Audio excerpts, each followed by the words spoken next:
what I teach is the concept of from starting with Dr. Buss's concepts of evolutionary psychology and other evolutionary psychologists. Homo sapiens seek higher sexual selection and higher status. On the tactical, I wanna get a couple tactical things from you. Dude, how do I get 8 women around me all the time? And then there's the first 4 steps in MOA, which is your question. Step number 1 is to fix your social media. You need passable in all ratings in your social media. I give you 30 examples of perfectly curated social medias. No one cared enough to change society enough to where men could improve to where they would remain useful. Welcome to the DV podcast, where we delve into the fascinating stories of inspiring people from all walks of life. In this episode, I'm stoked to introduce Michael Sartain. He's a podcast host himself, and he's an all-around incredible person. He actually founded a program called Men of Action. It's a mentoring program where he helps people build higher status in their life.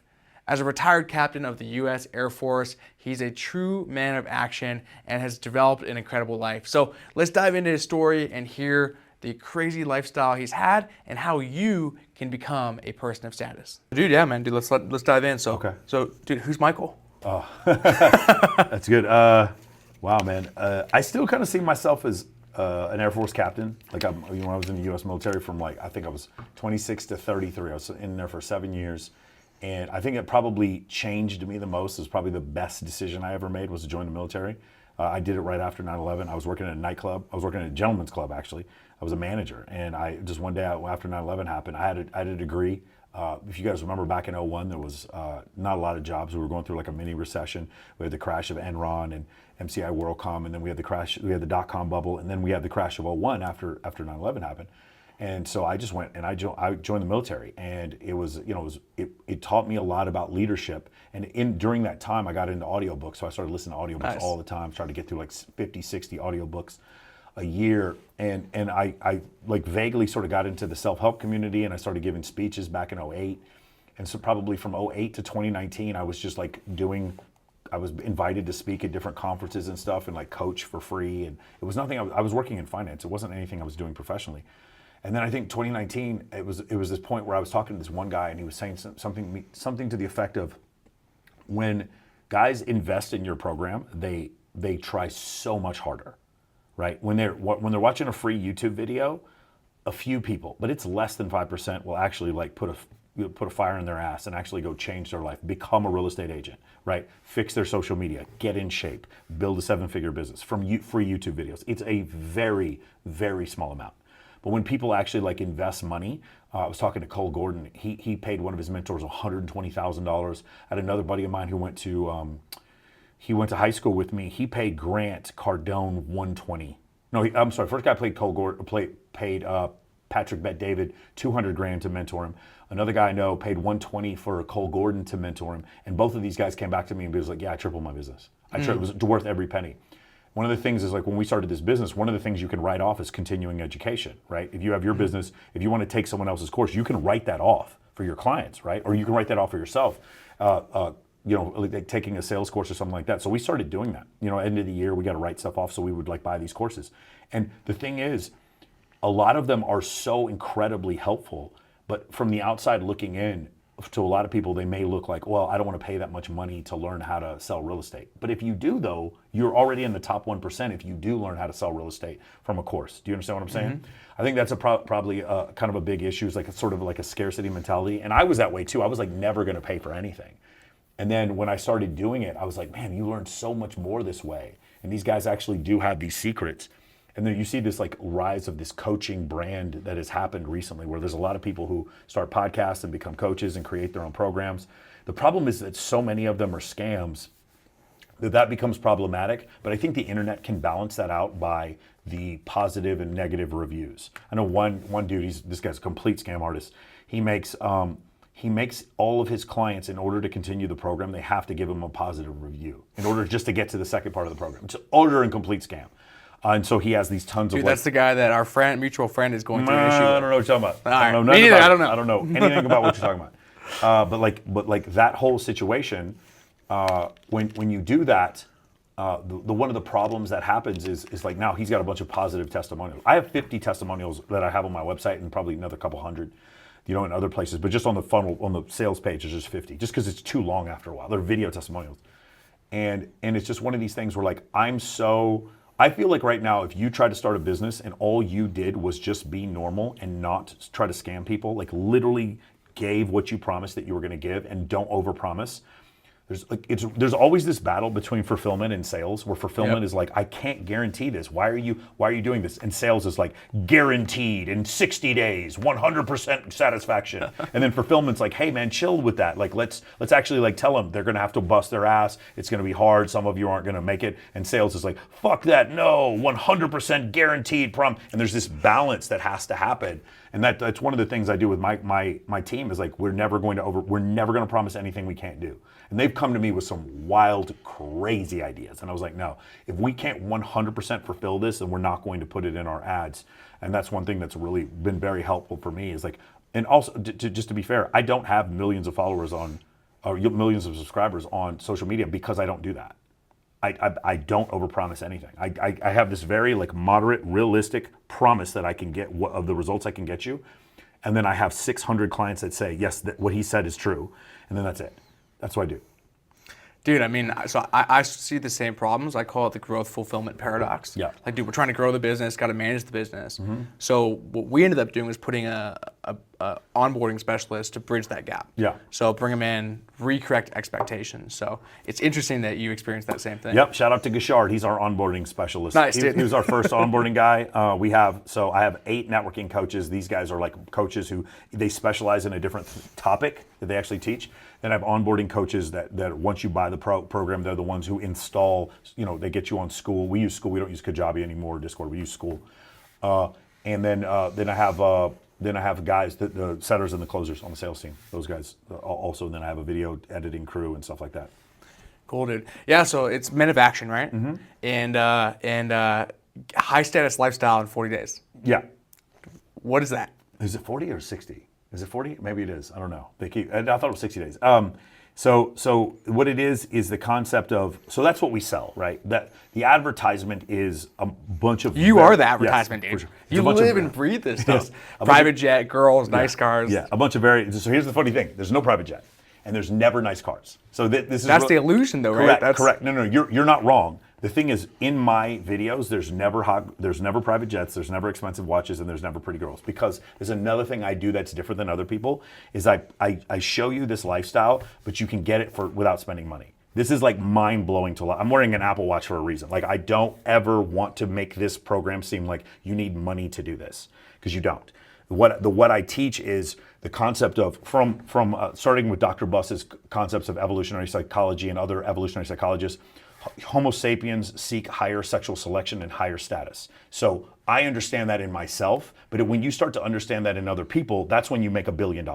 That's when you understand, what do people on Amazon, what is Amazon really selling? They're not selling products. They don't really make money off those products. They're selling simplicity. I swipe, boop, and then the shit just shows up. It's just stimulus, boop, and then there's food and groceries and supplies in my apartment like the next day, right? That's what Amazon actually sells. They understand like humans are like lazy. They get this concept from evolutionary psychology. They grasp these ideas. A beer commercial, hot people, running, Michelob Ultra, you'll be high status. It's like, makes no fucking sense. If an alien looked at a beer commercial, they'd be like, this is the stupidest shit I've ever seen in my life. But humans, it's like, oh, they're attacking our limbic system and our amygdala at the same time, and they're making us buy this beer. When you have a clear, but all psychology is an evolutionary psychology, just to be clear. The concept that like all of our proclivities come from natural selection, and the survival scenario that we went through as Homo sapiens for the last 300,000 years, that's why we like sugar, salt, fat. That's why we like women with a certain hip to waist ratio. Women prefer men with a certain shoulder to waist ratio. Men prefer women with a certain facial features. Women prefer men with a certain upper body muscle content. When you start looking at these things, you start to understand all these proclivities come from natural selection. Now, when you start from that concept, then you start saying, so what is one of the proclivities that humans have? And this is the most important statement in the whole program. Networking is an evolutionary adaptation. Networking is an evolutionary adaptation. What makes us different from other animals is that we can work together to kill the gazelle. We work together to build the fence. We work together to build the structure. We work together to operate to protect the tribe. That makes sense? Mm-hmm. So when you understand that, then you're like, okay, what can I do in order to become better at networking. This is what Dale Carnegie figured out when he wrote How to Win Friends and Influence People. It's like, treat them all the same, make them talk about themselves. People like to hear their own voice. We start taking these ideas from networking and then applying them to everything. Now, one of those places is dating, which is what a lot of guys are very interested in, which is why so many people buy my program, is because I'm surrounded by beautiful women all the time. But that's more like, tell them what they want and sell them what they need. Sell them what they want and teach them what they need. That's essentially what I'm doing. I'm showing them, like, hey, by the way, if you can get a bunch of high status people and like huge female influencers to come to an event, getting a bunch of real estate agents to come to an event is very easy. Because if you can bench press 300 pounds, you can bench press 200 pounds. The reason why I teach it from the platform I do, which is like a bunch of like huge influencers, is because that's harder. That's playing Madden on all Madden mode. So that when I set it to rookie, it's a joke. Does that make sense? So I teach guys in the most difficult environment so that later on when they're like, okay, I want to host an event, throw an event, invite a bunch of people to another event, and then I want to get all these other people to come to my events, follow me on social media. I want to show my social media shows access to scarce resources and higher status. I want I want my physique to look this way. I want my social media to look this way. All these kind of things. When they do that, when they show those things from the outside looking in, you'll look at this person and be like, oh, this person looks like they're higher status, right? And it's very simple because what happens with men especially, not so much with women, with men especially, is that they'll have average social media profiles, which will make them look very low status. Men do not normally distribute like women do. There are women that are moderately attractive, exceptionally attractive, and not very attractive. Men are, there's like on dating apps, the top 10% of men on dating apps get 63% of the right swipes. The top 20% of men on dating apps get 83% of the right swipes. 80% of men on dating apps are deemed unattractive. So that you can take that same thing and extrapolate it to Instagram as well. 80% of Instagram profiles are men who don't know what they're doing. Lots of plaid shirts and out of focus photographs and drinking beer with guys. And like, why do you think women want to see this? Close-ups of the face, they look like Grindr profiles. It doesn't make any sense. Like they don't know what they're doing. And so when we understand these concepts of like always looking like your higher status, not fake it till you make it. And I'm not, again, there's no expensive, there's no Patek watch. There's no private jet, and there's no fucking mansion, and there's no nice car. We're doing other things. We're showing travel, physique. We're showing networking. Like one of the reasons things you can control. Yeah, things you can control. Again, building a social circle using money is easy. I could teach you that if you want, but like that's not very difficult. Getting friends because you have money, it's not difficult. Getting friends because you understand how to break rapport, you understand charisma, you understand value arbitrage, the connector, the suggester, the content creator. When you understand these concepts and you're able to build a network that way, it's more lasting, it's more durable, and you don't need money to do it.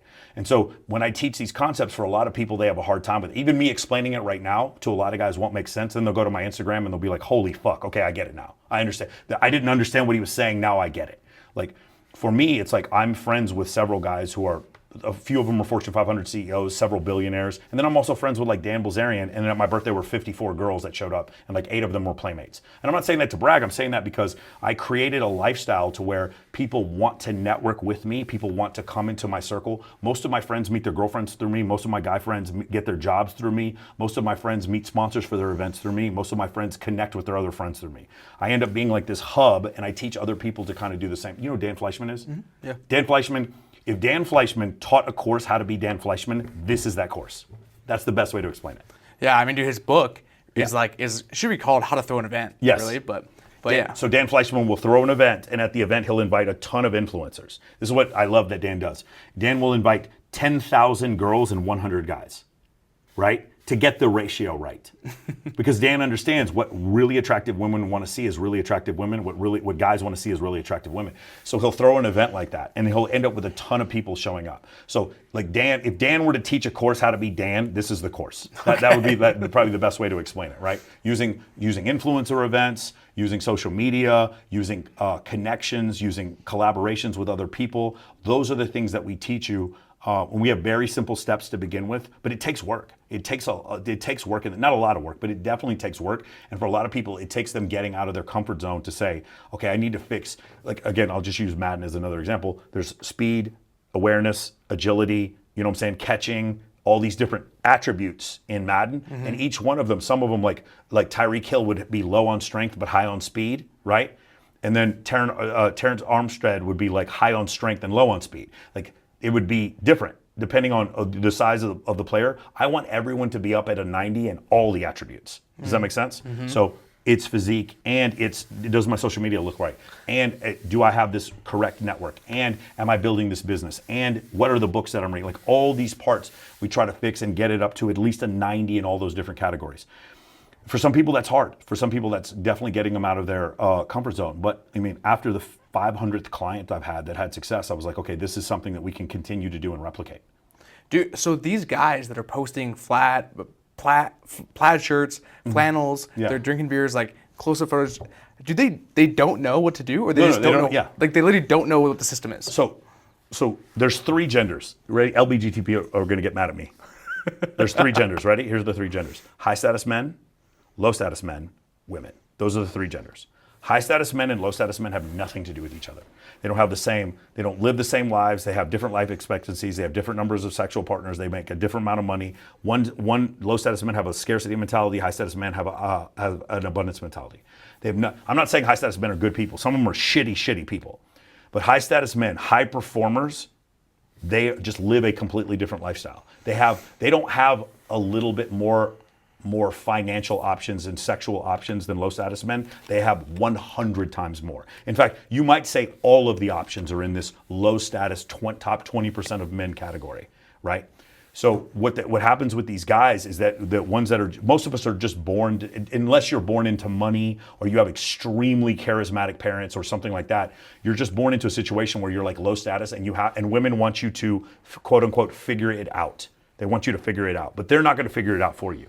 You understand, if you and I were in Des Moines or some other city, Wichita, wherever, and we go out, there's some people out having fun, good-looking people are out having fun, having a blast. We're not invited though, because they don't know us. We're not invited. Like in general, if you don't get it, then the world isn't going to teach it to you. They're not going to teach you to get it. Does that make sense? If you're a low status man, guys are having a party where it's 7 girls to every guy, and they don't want you there. They don't want you to come. They don't want you to fucking know about it. If you go on Google and search high status party, you're never going to find it. If you go right now and go on Google, what's the best strip club in Las Vegas? They're going to tell you it's Chicas Bonitas or fucking Sonia's. But we all know it's CH3, the Rhino, and Sapphire. But you're never going to see it. The world's never going to tell you where the high status shit is. You have to figure out a way to do it. So these men are clueless, but it's not their fault that they're clueless, because their whole life they've been raised on this phone. They don't have personal interactions. They can't maintain eye contact anymore. They've never been in a fist fight. They don't know how to talk to a girl. There's just these little basic things. And when you pick on them, they cry. When you pick on them, they report your account and try to get you deleted. That's what happens when you just josh them a little bit or make fun of them. They're just so fragile. These such fragile individuals. And so you put them on there on social media, and they just never got it. And their paradigm for what success is, they learned from Disney and their church and their family, who don't understand how to talk to women or how to be financially successful. With some exceptions. If you have a father who was like an incredible entrepreneur and who was just a killer and just absolutely a killer sales guy, stuff like that. If you have somebody like that, for sure, that's a difference. But for most of us, that wasn't the case. Most of us, we got participation trophies. That kind of participation trophy lifestyle leads to men not knowing what to do on social media. Does that make sense? Yeah, it makes sense. Yeah, and do you think that this is an intentional direction that men has been shifted in, or you think it's just like a byproduct of culture changing over time? So this is an interesting question I'm going to discuss with Richard Reeves on Friday. He's coming on my show. He's a senior fellow at the Brookings Institute. He wrote a book called Of Boys and Men, where he goes over what different political policies have done to men and women over the last, since say 1975. So in 1975, the college admissions, it was 13 percentage points higher for men than women, and now it's 15 percentage points higher for women than men. We fixed the problem, but gone far in the other direction. There are more female pilots in the U.S. military than there are male kindergarten teachers in the United States.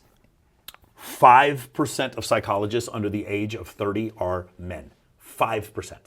So what's happened is, because a lot of these manufacturing jobs disappeared, a lot of these sort of male-oriented jobs sort of disappeared, those men never got into nursing or education, whereas women who were mainly in nursing and education, they became lawyers, doctors, several of them became engineers. And so women started taking over this male-dominated area, but men did not do the same, and a lot of their jobs went away. So you ended up with a lot of higher unemployment for men. You ended up with men killing themselves, like at incredibly high rates. Men who are divorced, who live in their 40s and 50s, after a divorce are like 9 times more likely to commit suicide. These things, do I think they're intentional? No. What I think is when you deal with identity politics, if I am this color and this gender, I'm going to go to the government and say, I want money for my color and my gender, and not for that color and that gender. And I have no empathy for them. If you do that enough times, you end up in a situation where you're going to leave some people behind. And in general, men, and more specifically African-American men, they've been hurt the worst out of anyone. In these situations, they're the ones who are like kind of being left behind as far as the workforce, as far as the family, and as far as education is concerned.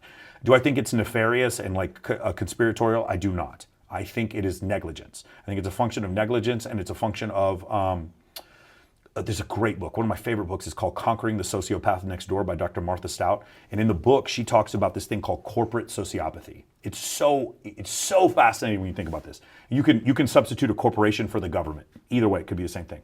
You take a bunch of empathetic people and you put them in a corporation, which is a legal fiction, right? But it's treated like a person. You put them in a corporation, and each one of these people, they pay their taxes, they walk their dogs, they love their children. These are normal, empathetic people. But in the course of being inside of the corporation, they only have to worry about shareholders and keeping their job and then competing with other corporations. Does that make sense? Mm-hmm. So in total, their behavior acts as a sociopath. There's no empathy for anyone else. Individually, they're empathetic people. In total, they're like, I will do this and I get a golden parachute for $100 million. And if I don't do this, I'm fired. I am incentivized to act as a sociopath. Does that make sense? Mm-hmm. So it's called corporate sociopathy. The government is the same way. What I think has happened is you have certain political entities that are like, I want money for my group and have no empathy for another group. Does that make sense? And then, of course, like the most protected class would be Anglo-American men, right? That would be, white men would be the most protected, or I'm sorry, the most privileged class under their guise, so there's no money set aside for them. And that works to a certain extent if they have the advantage, but once you get to a point where they don't have the advantage anymore, now you get to a point where 60% of college enrollment are female, 68% of the graduates are female. You are twice or 2 or 3 times more likely to get a master's degree if you are a white woman than a black man. Like things like this, and this, I'm not hateful, and I don't think it's intentional, but what's happened is we swung things so far in the other direction that we've gotten to the point now where you have a bunch of men who they don't get it. They're on social media posting weird shit. 1/3 of men under the age of 30 have no sex. 1/3 of men under the age of 30 have 0 sexual partners. 68% of Christian men. Like they've never had sex, or they're not actively engaged? No sexual partners within the last year. Is how the study's done. 33% of men. The concept of, I forgot what the other one was, but there's so many just crazy concepts that you can see where not all men. So like I said, high status men, low status men, like the pay wage gap. The pay wage gap is a real thing amongst the highest group of men. Of the Fortune 500 companies, I believe 44 of the Fortune 500 are led by women, right? But Fortune 500 CEOs account for less than 1/1000th of 1% of the population. This is not a normal statistical distribution. Amongst the highest strata, men dominate, unquestionably. All of our presidents, CEOs of companies, professional athletes, actors get paid more money in the highest strata. Amongst the middle class, women have absolutely caught up, and in a lot of cases, they've passed men. Amongst the middle and lower class stratas of men, the wealthiest, the smartest people alive today may be men, but the dumbest people alive today may also be men. There's one study that shows that if a man runs a corporation, you're more likely to make a profit or go bankrupt, right? Whereas for a woman, it's like in the middle standard deviation. So we're just in this weird place right now where it's like we have a bunch of men who like don't have a place. They're like, they don't have a family. Nobody wants to marry them. I have women come on my show every other Thursday called Access Vegas, and we ask them these just basic sociological questions. What does the average man make? And of course they all go $150,000 a year. It's $36,000 a year. I wonder if you ask that question to lower status woman, right? Like what no, there is no lower status woman. Remember I said high status men, low status men, and women. There is no lower status woman. Because in that context, are you inviting a 6 and 7 onto the show? Yeah, for sure. Yeah, but you are? Yeah, for sure. 2s and 3s? 2s and 3s. See, I don't judge women like that. That would be tough. I invite a lot of the women tend to be exceptionally attractive on the show for sure. But do you think that a lower, like a 2 and a 3, they have a different perspective? No, because I'll show you the studies with them too, and it's the same thing. They refuse to date men under 6 feet tall. It's not 2s and 3s are the same, bro. They act the same. If you look at the distribution of desired height amongst women on dating apps, it goes at 6'3" is the peak. That's the most. By the way, ladies, 1% of the population is 6'3". This blows women's mind because they've had sex with so many guys who are 6'3". What are you, 6'3"? No, I'm 6'2". Right. So 6'3", and then 14% of the population is over 6 feet tall. Once you get to 5'11", boom, it just drops off. This doesn't happen in Europe because they use centimeters in Europe. But in the United States, where we use the imperial system, it just drops off. Everyone wants every girl wants a guy who's 6 feet tall, but 5'11", no, I won't even. That's friend zone. And it's not 10s and 9s, bro. It's 2s and 3s that believe this too. It's like when you ask them, what's the average height of a man in the United States? I had one girl come on and say 6'2". It's 5'9", or 5'10", somewhere around there. The average income is like $36,000 a year. And like now, so what do we have? We have 68% graduation rate for women. They're getting into they're becoming lawyers and doctors. And by the way, I am all for the egalitarian nature of women having freedom. Any socioeconomic group or any gender or any race having full and total autonomy to do whatever they want. I am fully in favor of that. But there's consequences. And in this case, what's happened is you have a bunch of women who are making $200,000-$300,000 a year with a college degree. And women with college degrees, you know who they don't want to date? Men that don't have college degrees, which there are fewer and fewer of because Grant Cardone and these other guys are like, college is a piece of shit. You don't want to go to college. Here's the funny thing about college. For the highest level entrepreneurs, Jeff Bezos and for fucking Mark Zuckerberg and Bill Gates, college is unnecessary. These people are incredibly intelligent and they're unbelievable entrepreneurs. For the middle standard deviation of men, you are going to make more money if you go to college than if you don't. Period. Just don't go to an expensive college. You can get a college degree right now, Touro University online or fucking the University of Phoenix, okay? You will make more money with a college degree than not, but we're telling men don't ever get a college degree. Some men should not get a college degree. If you're LeBron James, you can wait on the college degree. The rest of you need to probably consider going to college. That's what's happened. And what we go online and we just see these coaches, and I'm guilty. I'm one of these guys, but I've never said this specifically. Like, oh, skip college, forget all this. Just go start your own business. When you like, we can't all start our own business. At some point, someone has to buy from the business. At some point, like. Someone is stocking the shelves at Walmart. Someone is working at Chick-fil-A through the drive-thru. Somebody is doing that. And so we have these guys on YouTube. It's like, don't start your own business. Do this today. Skip college. And I'm like, that works for a small group of men, but not all men. And it's becoming unhealthy. And we're just end up in this situation where we have these very masculine, somewhat masculine, not super masculine. We have these masculine men who are like coming to date a group of women, and these women don't need these men. They don't need them. Remember, I'm fully in favor of women having the ability to out-earn men, do whatever you want. Some women are geniuses. Some woman outside someday will cure cancer. Unbelievable. But the problem is that doesn't make her more attractive to men. And it doesn't make her need men more. And we just end up with this evolutionary mismatch. Marriage rates are plummeting because of this. Divorce rates are skyrocketing because of this. And 78% of divorces are initiated by women. And once a man is divorced and he's in his 40s, he's 9 times more likely to commit suicide.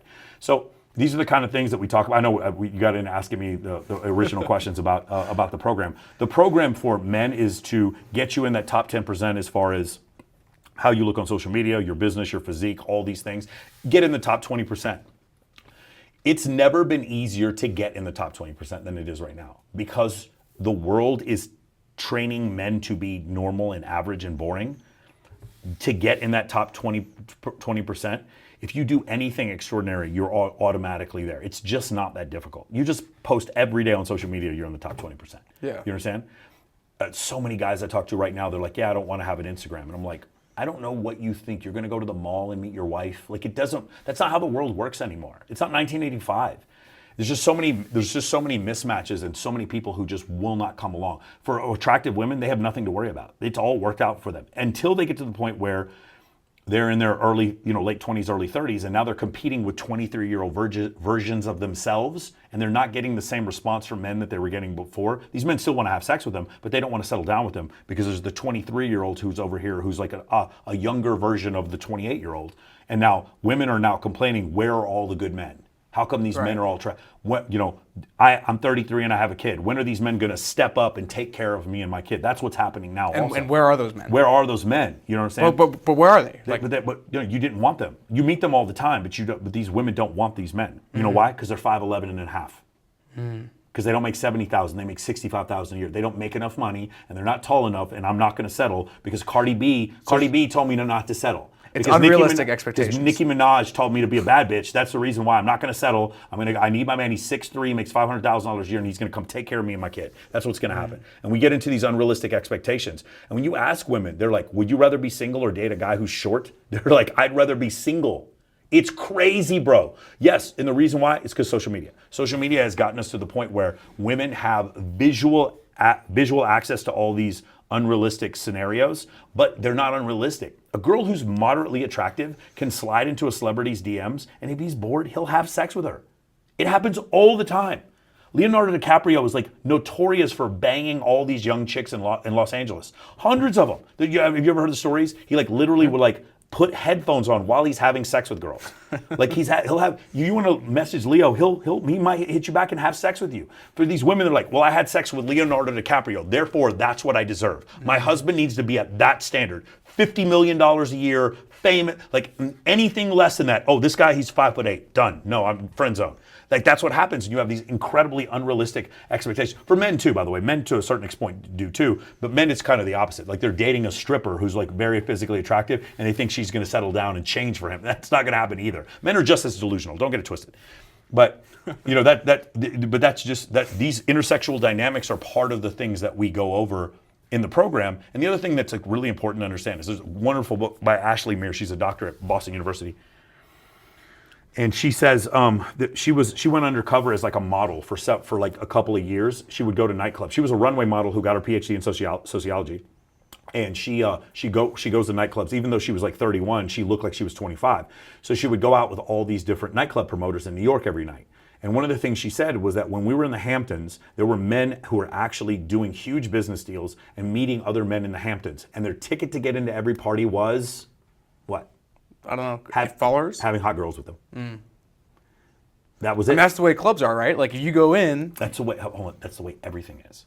Dude, I go out. Sometimes I go to like. I remember I went to Ty Lopez's speech one time and I showed up with 6 girls. The whole room got quiet. Ty came right up to me right afterwards. If you have it like as shallow as it comes off and seems, it's like there's this status that comes along with not just attractive women, high status men too. But like when people see this, they're just more likely to buy your product.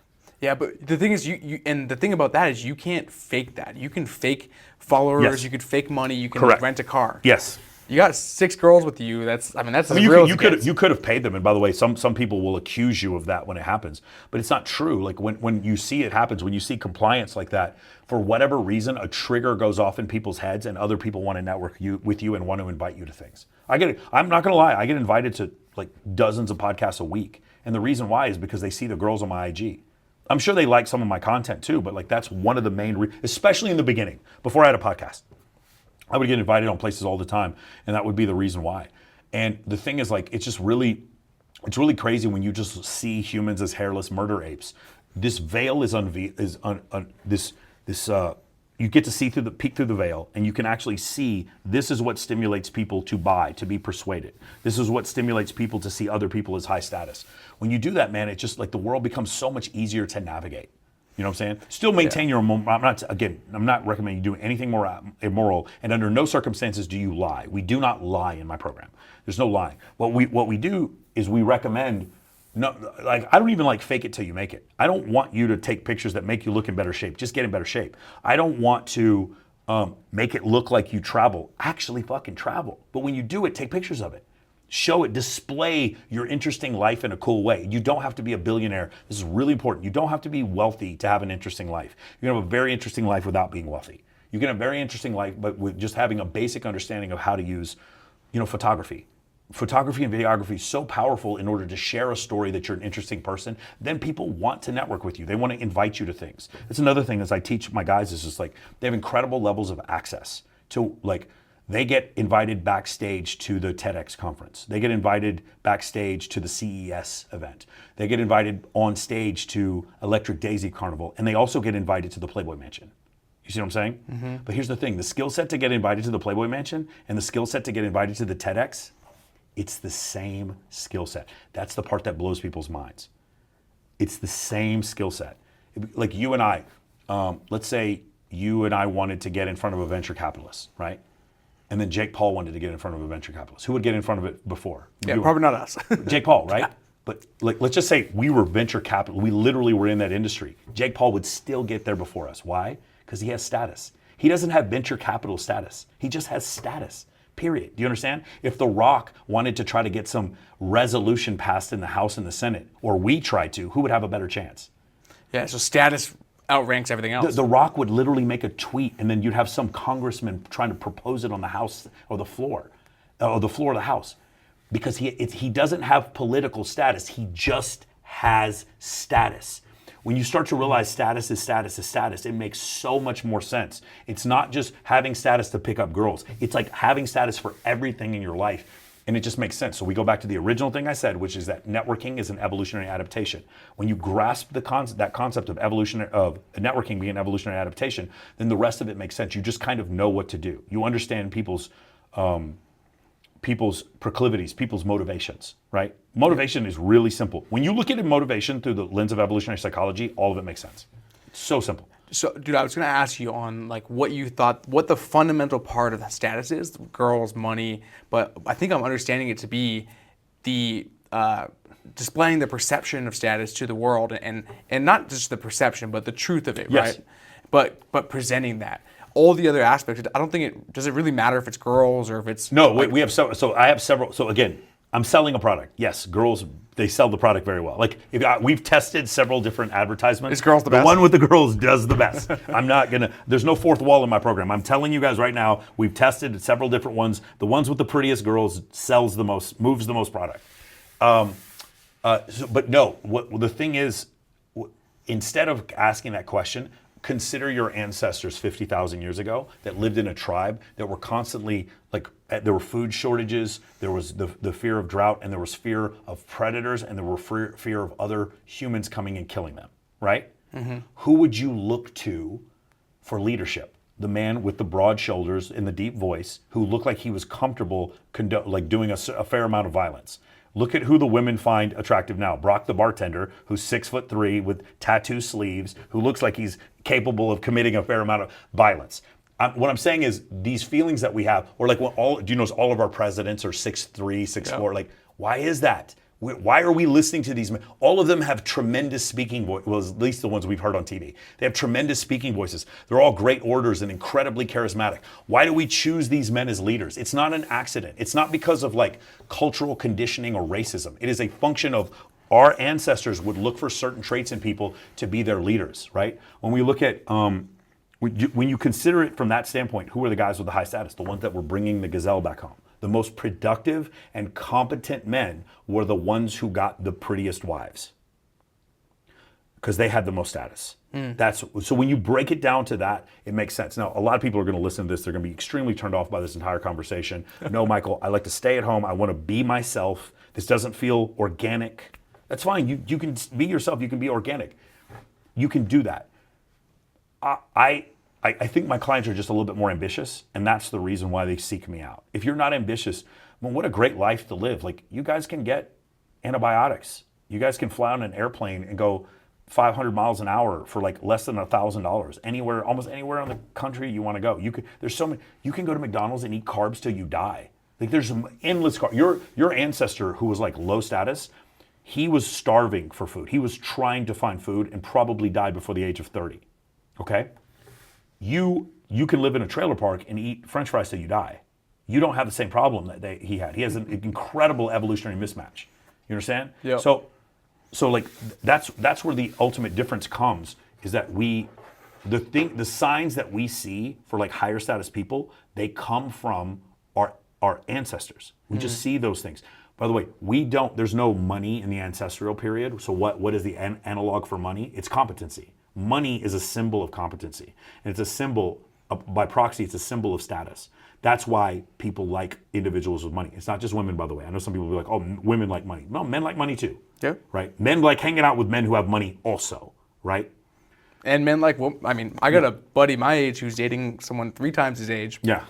Who's super wealthy. Yeah. Again, while I do believe that is the case, that's outside the standard deviation. That's not normal for most men to date rich women, but sometimes it does happen. 95% of the time, when women are wealthy and men are wealthy and they get together, it's his money is our money and her money is her money. That's generally how it works. It's generally not her money is our money. That's not generally how it works. So yeah, that's the way that generally works. And so like if you were to look at these signs from your ancestors, what were the things that made them high status? And then you look at the signs for things that make people high status today, it's the same thing. And it's all the same status. It's not different types of status. It's just so crazy. Like when you think of another great example, Adam 22, from No Jumper. You know what I'm talking about? Yeah. No Jumper is one of the biggest podcasts in the world now, right? Adam 22 is a fucking porn star. He has tattoos on his face. I guarantee you if Adam 22 wanted to meet the governor of California, he'd probably say yes. That's how popular he is. Adam 22 can go to any party I met him the other day at the AVN. He can go to any party he wants. He's a porn star. But because his podcast is so big, the opportunities for him are fucking endless. Because it's not porn star status. Status is status is status. When you grasp that concept and you start understanding there's no good guy status and bad guy status. When I was growing up, there was the Iron Sheik and Hulk Hogan. Hulk Hogan was good guy status and the Iron Sheik was bad guy status. That is all gone. Don't believe me? Go watch Wolf of Wall Street. Do we hate Jordan Belfort now or does everyone love the guy? I'm not fucking leaving. Does everybody joke? When you look up Quaaludes, who's the first guy you think of in the entire world? Jordan Belfort. But you know how many tens of millions he's made from his sales course that he's made since he got out of prison? He's fucking famous as shit now. If Bernie Madoff made a sales course, we'd all buy it. Yeah. Nobody cares. Dude, Billy McFarland, who threw the Fire Festival, he went on Nelk Boys the other day. Yeah, he's doing out an interview. promoting his new product now. He's promoting a new product. And you can scam people, you can do this stuff and go to jail. The fucking Tinder swindler has a coaching program now. Like you think there's different kinds of status. If this makes you sad for humanity, you should be. You're right, it's terrible. But it's still the world that we live in. There's not church status, corporate status, good guy status, pageant girl status. There's not. And then there's criminal status, porn star status. No, it's just one kind of status now. It's all jumbled into one. And that's it. When you come to that realization, then you're like, oh, now I understand. The same skill set that I need to meet the woman of my dreams is the same skill set I need to get the job of my dreams. Holy shit, I didn't realize that. And now once you come to that realization, then the course makes so much sense. And now then you open your eyes to the books of David Buss, Cindy Meston, Steven Pinker, Gad Saad, those people, evolutionary psychologists, Stephen Stewart Williams, Jeffrey Wilson, those type of individuals. You're opened up to this understanding of like our motivations simply do come from these were the things that helped our ancestors survive. So these are the things we want now. If you were to ask average people, dude, what are you more afraid of? Your car, here's your car, and here's French fries. Got it right here? And then over here is sharks, tigers, scorpions, snakes, and crashing in an airplane. What are they going to rank? Well, I'm most afraid of spiders, snakes, fucking sharks. Your car, that thing you drive every day, that death trap that you're in where you're texting and doing your makeup at the same time while you're going 75 miles an hour down the street, you're 100,000 times more likely to die, 100 million times more likely to die in that thing than from a shark. But you're more afraid of sharks. That's called evolutionary mismatch. That's what that is. So where does that come from? Why on earth? Well, it's because our ancestors had a necessity to be afraid of sharks. Our ancestors really did need to be afraid of snakes. They lived out in the wilderness. That's the reason why. And our ancestors really might have fallen off of a mountain and died, right? I have a balcony over at Panorama Towers. That's why I don't fall off the edge. You know what I'm saying? So that's the reason why. So we have this massive evolutionary mismatch, and all of our proclivities come through evolutionary psychology. There is no psychology that's not an evolutionary psychology. And the opposite viewpoint of that is what's called the blank slate belief, which is the idea that like your heterosexuality is just a social contract. You only like women because someone taught you to. And you only like skinny, attractive women who are in shape. The only reason you like that is because that's what you saw in Victoria's Secret. So if Victoria's Secret started having different body types on there, you would be attracted to those body types. You and I know as men that's not true. Right. But they're not us. They're not men with high test levels. They don't realize that. My sexual proclivities are not a social construct. They are a function of genetics and biology. That's very offensive to some people. And so that's what I would say. You're saying what I say is controversial? No, what I say is scientific. And what is scientific is when you say things that are scientific, that becomes controversial to some people. Dude, so I love that. Yeah. On the tactical, I wanna get a couple tactical Sure. things from you, dude. How do I get 8 women around me all the time? So number one, the first 4 steps in MOA. If you guys go to, I'll give you the link for it. If you go to my school server, it's a new thing. It's SKOOL. Yeah. It's kind of Sam Ovens made it. correct. Yeah, Sam Ovens, Cole Gordon is an investor in it also. School is our replacement for Discord. And also, we don't use Kajabi anymore. We post our videos on School now. What's the price structure on it? Is it similar to Discord and Kajabi, like $100 a month, or is it a high ticket thing? For School? Oh, it's Yeah. high ticket, yeah. So you got to pay like $5K to use School. For the free one, it's free. So there's MOA Forum, which is free, and then there's the Like, MOA could someone course. watching this go create a course there for $100 a month and put their course? Well, I on don't School? work for School. No. I understand. But I'm saying as a user, do you know what just out of curiosity, you're really hyping up School. Like, it's a I great don't platform. know. That's a good question. I don't even know what we pay for it. That's our tech guy handles this. Yeah, Because we moved, like I was kicking and screaming. I didn't want to leave Discord, but we went on to School and now I love it. Like School is amazing because Cole was the one who advised us to do it. But when you go to the School thing, there's going to be a few things that win the forum and the free group. One of them is going to be Instagram testimonials. One of them is going to be books.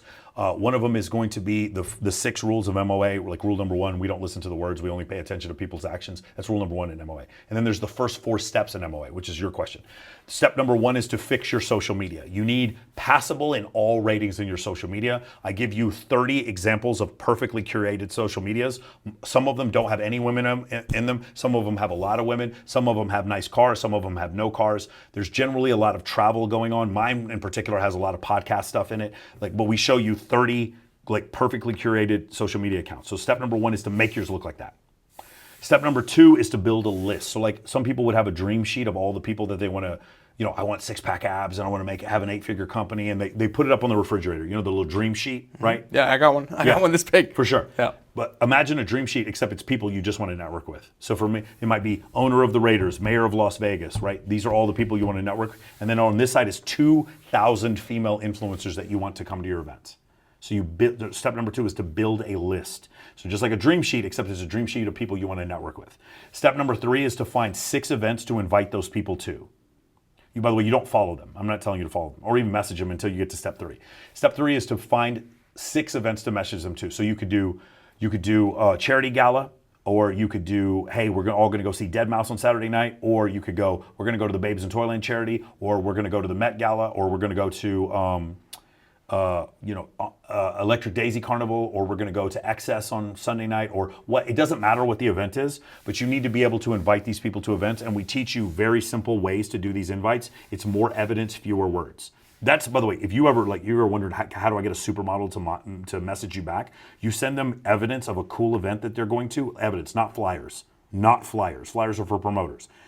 Like a video, like a cool recap video of like the last Maxim party, and then like a photo of like all the girls that were at the Maxim party, and then you send them a very small message saying, we're throwing a Maxim party on this date, would you like to come? 2 sentences. More evidence, fewer words. You send that out to the 2,000 female influencers and the 200 people that you want to meet. And this could be, like I said, there's infinite number of events, and this is the part that blows people's mind. You don't have to go to the event.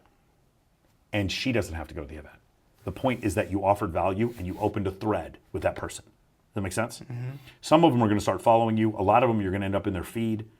And then when that happens, then the next time you go do this massive invite, this girl is going to come and be like, oh, I'm not sure if I want, wait, Lindsay Palis follows Dylan? Wait, what? Wait, hold on. Ty Lopez follows Dylan? Wait, what? Grant Cardone follows Dylan? Do you see what I'm saying? Mm-hmm. And now it becomes a situation where now through mere exposure and pre-selection, now they're like more likely. So now, first time you got a 5% response rate, then you get a 10% response rate for the next event, then you get a 15% response rate, and it'll go up to about 50 is about the highest that you'll get. Unless you're talking about like the Playboy Mansion, the Maxim party, or like you've got free tickets to the Super Bowl. You're gonna get, the Waste Management Open will get like a higher response rate, something like that. And then the fourth thing is, of that group, then you find 6 girls, but you make them your friends. You're not trying to date them. You can, eventually you may date all of them, who knows. But the point is initially to make 6 female teammates and then to go to an event with 6 girls. That's the 4th step. Those are the first 4 steps of MOA. We teach you how to do those first 4 steps. As men to do that, that gets your foot in the door. We also teach leadership. and we also teach entrepreneurship in the course, but we need you to do something first, which is why it's called Men of Action. So the first 4 steps are do thing, do a thing, do a thing, do a thing, and then it's theory, theory, theory, theory, theory. Unfortunately, what most courses do is theory, theory, theory, theory, theory, theory, theory. Hey, do a thing if you feel like it. More theory, theory, theory, theory, theory, theory. Don't do any improvement with your life. Cry, hug your friend, and go back to your mom's basement.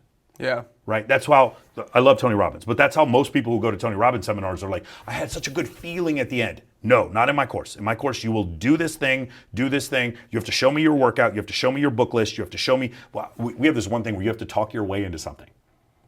You have to talk your way, like there's like backstage at a thing. It could be a nightclub, it could be a conference, but you got to talk your way in there. You can't lie either. It's like the sell me this pen version, Yes, right? correct. Yeah. You have to talk. One of the things. No, my buddy's right over there. Right? One of the That's things to thing. graduate the course is you have to talk your way into something. That's cool. Yeah, that's one of the things that do. You have to show me your 6 female friends. You have to talk your way into something. You have to show me your book list. You have to show me your workout schedule, like things like that. It is. So you're teaching them that you give them like a little test. Then you get them into action, right? Yeah. And then you test them, right? And you see where they're So at. we have 3-hour calls per week, and it's massive accountability.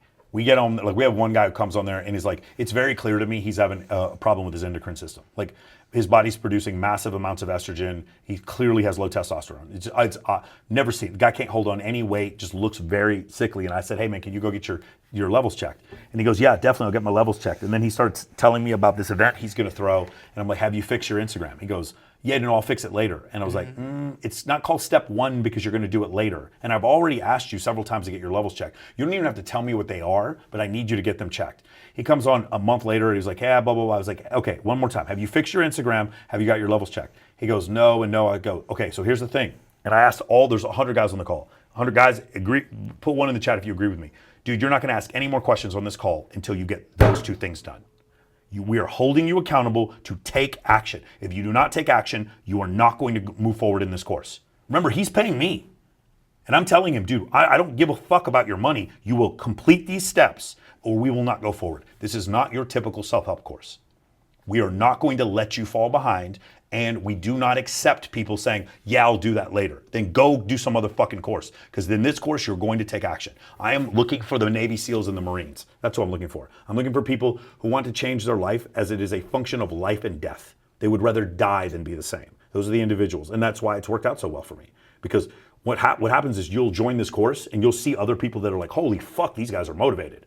I better be motivated too. And it'll force you to do things to change your life. Cool, man. Love it. We'll drop a link. Okay, for sure. No, I'll give you an affiliate code too if you want. Yeah, cool, dude. No, it sounds awesome. I love it, and I love the structure you have. I've got some free programs on my end too, that like intro products that people come through, and sometimes those are the most valuable because it helps people. You're familiar with MLMs, like network marketing? Yeah, of course, dude.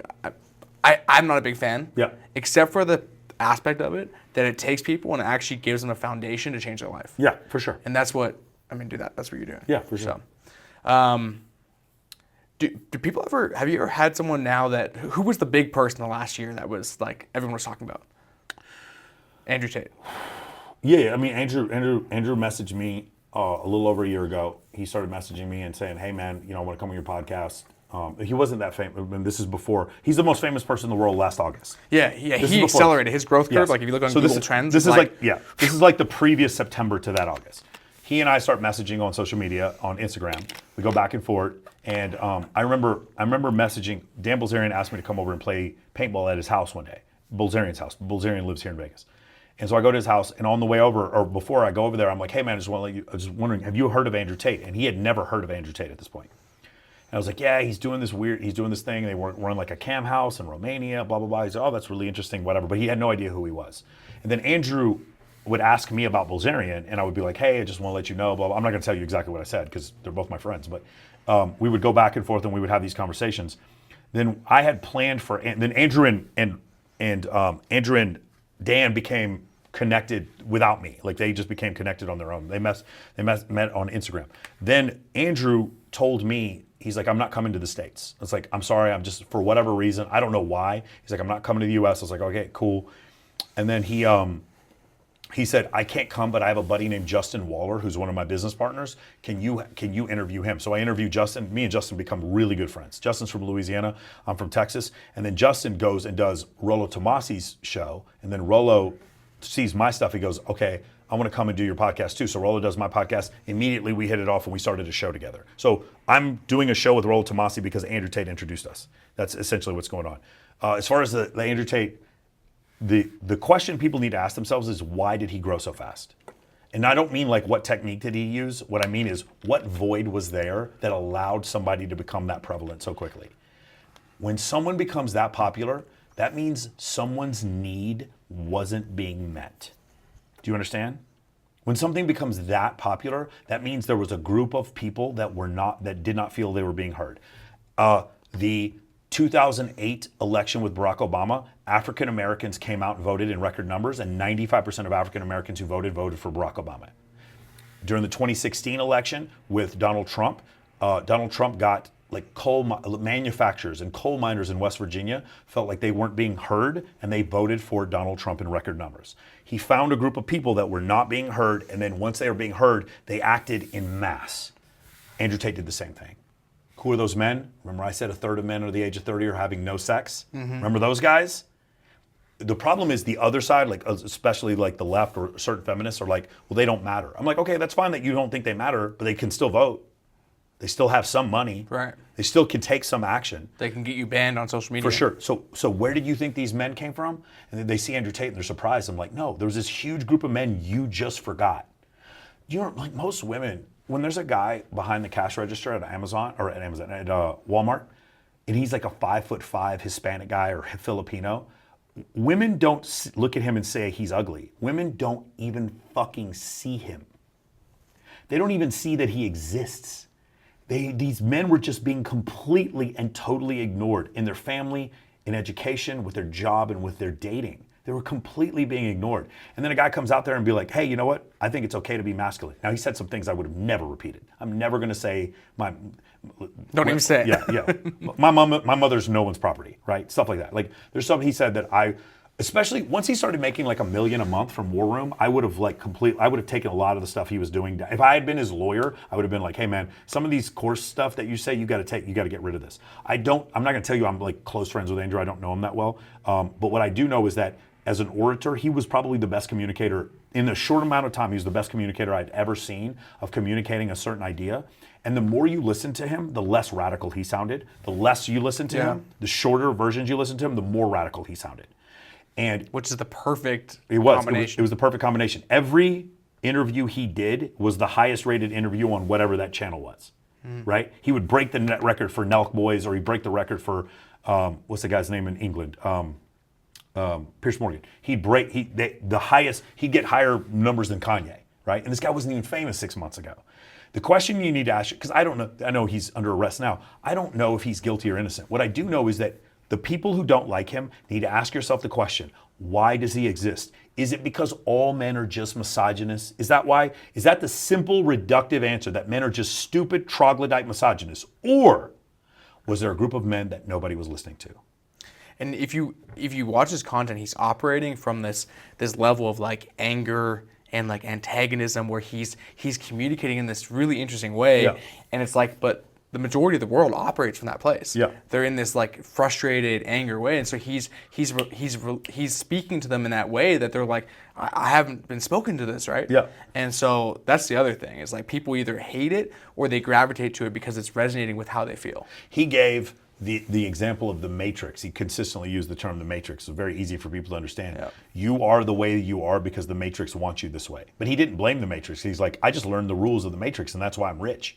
I just learned these rules of the Matrix. Now, do I agree with that analogy? Again, I said at the very beginning of this interview, I do not believe that people trying to hold you down is a function of some nefarious conspiratorial act. I think it's just negligence.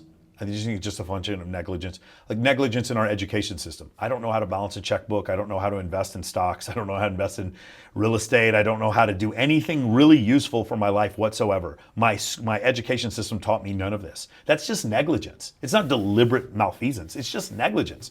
Like no one cared enough to change society enough to where men could improve to where they would remain useful. And what's happened is society has made several, not all, but a lot of men very not useful.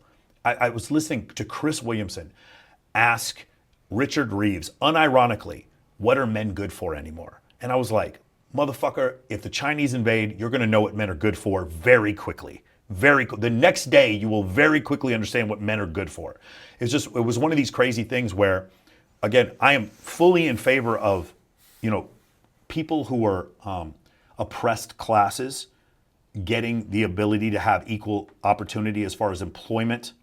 I'm all for that. As far as making money, I'm all for that. But the thing is, we also have to pay the consequences when we start making one socioeconomic class basically useless.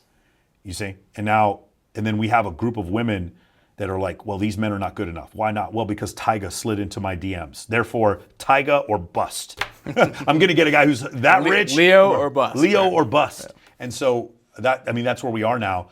And repeatedly, like, it's so funny because I rarely have women disagree with that concept. They're like, yeah, no, I'm not going to date a guy who's 5'11". They're like, literally will say that out loud. Now, of course they will. If you stimulate them enough and you validate what they want, they'll be with a guy who's 5'6". But when you ask them what they want, they'll always say these same things, right? They'll always make these same statements about what they're interested in. And repeatedly, every week I have 6 different girls or every 2 weeks I have 6 different girls on my show, and we ask them the same questions. And you'd think they'd learn after a while. They don't. None of them do. They don't care. They still think the average man makes $200,000 a year. They still think the average man is 6'1". They still think most men are not obese. 75% of people in this country are obese. Like, they still think that this is not an issue. And when you ask them these questions, bro, they don't know what to do. Like, they're so shocked. I'm like, okay, a man makes $70,000 a year and he's 5'10", right? And he's not married and he's not obese and he's between the ages of 25 and 45. 1.5% of men. And they're like, what? That's 1.5% of men. And then we do the opposite. I was like, okay, we don't care how much a girl makes, but she's between this height, this age and this age. No kids, never married. 14% of women.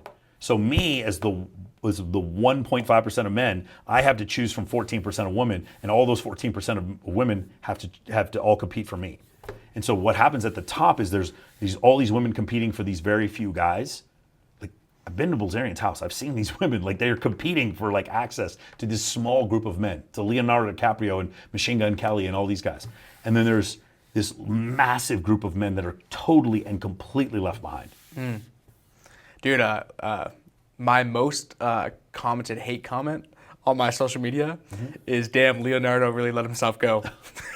Dude, That's crazy. Yeah, I had a poor fitness year last year, worst of my life. So optimizing that. So yeah, then I'll look like Leo again, and I'll be back on track. There you go. Just go get that Leo stuff. The thing is, for me, the most common one is all those girls that are in your photos and videos are either prostitutes or you paid them to be in them. And of course, I'll say this now. I'll say this every time. It's both. I'll give $20,000 to anyone who could find a single girl who's ever been paid to come to any of my events, and I'll pay $20,000 to anyone who could find any girl that I've ever paid to be in a photo or video, unequivocally. And they're all tagged. Like, it's not like I'm hiding them. They're all on my Instagram. You can message hundreds of them, and you'll find that's never been the case. And then the other problem is, for men with very little experience with women, model is over here, and then party girl is over here, and they think they're the same thing. Because model has small waist and big fake breasts, and party girl has a small waist and big fake breasts, they think they're the same girl. So when they see a pretty girl with me, they're like, that's a slut. I'm like, no, that girl gets up at 7 a.m. She's training to be a fitness professional, and she's also a real estate agent on the side. But their brains don't work that way. They're like, no, she's attractive, therefore she is a slut. And that's another, but that's generally men who have just no experience with women whatsoever, or very little experience with women. They say that repeatedly, and so that's the number one criticism I get. Interesting. Yeah. Dude, so it's been fun. I got a little thing here. So the last guest I had on wrote a question for you. Okay. They didn't know who you were, really? What you did, yeah. And so I'm going to read the question, and then you're going to write one for the next guest. Oh, incredible. So, yeah. This is amazing when the Egyptians made this book. Dude, this book came out of a temple. Yeah, for sure, man. So. Holy crap, that's amazing. What a cool book. Yeah, thanks, man. Appreciate it. What would the 5-year-old version of you tell you what you need to do? A lot of what I did. The 5-year-old version of me was like to play Madden, and I started playing pro Madden for a little while. I don't know. The 5-year-old version of me would probably have wanted to be an astronaut or something like that. I didn't quite make it. I was an Air Force aviator, but I didn't quite make it to be an astronaut. I don't know. The 5-year-old version of me was into Transformers. I don't know. Maybe the 20-year-old version of me might have had some cool things to say, but not the 5-year-old version. Would your 5-year-old version be impressed or excited about this? Definitely, I think he'd be impressed. Yeah, for sure. There's very little. It's really funny. From 35 to 45, very little changed mentally for me. From 21 to 35, everything changed. Everything changed. This is why, my girlfriend now, she's in her early 20s, and we have these discussions about things that I'm like, babe, in 10 years you are not going to think any of these things. But you don't want to listen to anyone. And then she's like trying to get me to change, and I'm like, honey, I'm 45 years old. Like, you think you're going to get me to change? Like, I just don't understand. Like, why do you think this is going to happen? You don't understand? Like, I was very happy. Like, she's amazing. She's flying in a couple hours. But like, I try to explain to her, like, I'm a monolith at this point. Like, this is who I am. Like, the only thing that I change is anything to help me succeed. I'll change any of that. I'm a whore to whatever works. And I tend to work better with people who understand that concept. People who want to sit in their feelings and just do things because they feel organic or authentic. Those people, it's really great to do that when you're already rich and famous. But beforehand, one of the things, I love Gary Vaynerchuk. Nothing but respect for him. One of the things that annoys the shit out of me about him is when people come up to him and he goes, yeah, man, you don't want to make those videos for likes and comments. You want to make them because they're authentic to you. And I'm like, dude, you have 10 million followers on Instagram. You used to cuss like crazy on your videos and talk about wild, crazy shit. And you're telling this woman to not do the thing that you literally did to get famous. You understand what I'm saying? Authenticity is super great. And trust your feelings. Go with your heart. If you want to be broken alone, trust your feelings. If you want to be rich, you want to be wealthy and successful, fuck your feelings. Solve someone else's problem. Do you think Wayne Huizenga woke up one morning and was like, you know what I want to do? I'm going to start a company called Waste Management. And we're just going to clean shit out of porta potties. And we're going to take big fucking dumps of human feces and put them into landfills because this is my passion. My passion is to clean people's shit. Do you think that's what he did? No, but he made $1 billion off it. You want to know why? Because he was solving someone else's problem. Elon Musk said, you will be paid in linear proportion to the complexity of the problem you solve. Right? So that's the same thing. Solve someone else's problem. People who like want to live in this world is like, no, it's not me. I'm kind of introverted and chill. I don't want to do social media. That's fine. You don't have to. But don't tell me you're competing. And don't tell me you have a chance, because you don't. If you try to run a business right now and you're like, yeah, I want to run a business, but I don't want to use social media. Dan Fleischman had one panel up there, and there was these guys that were like ridiculing social media. It's like, oh, you don't have to do this. My whole business is B2B. I'm like, yeah, when did you start your business? 1993. Really? 1993, huh? So you started your business before there was social media. If you started something right now, if you had some kind of program or product that was B2C and you're not using social media, you're shooting yourself in the dick. Sorry, that's what you're doing. That is so ridiculous. And people like, well, no, it doesn't feel authentic. Cool, then what will feel authentic is you being broken alone. That's what will feel authentic. It's just so crazy. And like the people who grasp that concept that I just said, they do really well in my program. The people that are just trying to hold on to like 1992, they don't do well in my program. Dude, this has been fun. We'll drop links to your program below. For sure. Any other way to contact you? What's the best? Man, I prefer you guys hit me up on Instagram. I know, I don't like emails. My team, they do email blasts, and I'm like, oh God, people still read emails. I don't read emails. I try not to ever. I think it's a waste. I don't check my mail. It's 2023, dude. People you want to hit me up, DM me. That's what normal people do. You want to know how people get other people on podcasts? They don't Joe Rogan has people reach out on social media. They're not emailing each other. We're living in a different world. I would recommend you guys just hit me up on Instagram at Michael Sartain. If you don't have an Instagram, it's time to get one. What's your fax number? Exactly. That's what, send me a letter at this address, this P.O. box. It's just, I get it. I understand that people still live. So I get a lot of older clients that are in their 50s and they're like, well, yeah, man, I've got my Facebook tuned in. Yeah, I'm like, your Facebook? Yeah. Dude, I don't check Facebook. Facebook? And there's people listening right now who's like, well, I'm on Facebook. Facebook is great for your grandma. But because your grandma's on Facebook, that's why you don't need to be on Facebook anymore. That's the point. And it's just so hard because people just don't want to change. Man, I am a whore to what works. And if you're a whore to what works and all you care about is creating generational wealth for you and your family, and you don't care about anything else, and you understand that networking is a way for you to do that, if all you want to do is find the woman of your dreams or find the job of your dreams, join my course. If you don't like being yelled at, don't join my course. If you think that going through U.S. military boot camp is something that you would find offensive, do not join my course, because you are going to get yelled at. It's not just by me. We accept results. We are not interested in your feelings. We're interested in you taking action. And some people need a kick in the ass like that, and those people do really well in my program. Good stuff, man. Yep. Good. Thanks for coming on. Okay. Beautiful, man. It's fun. Dude, yeah, that's good times. Awesome.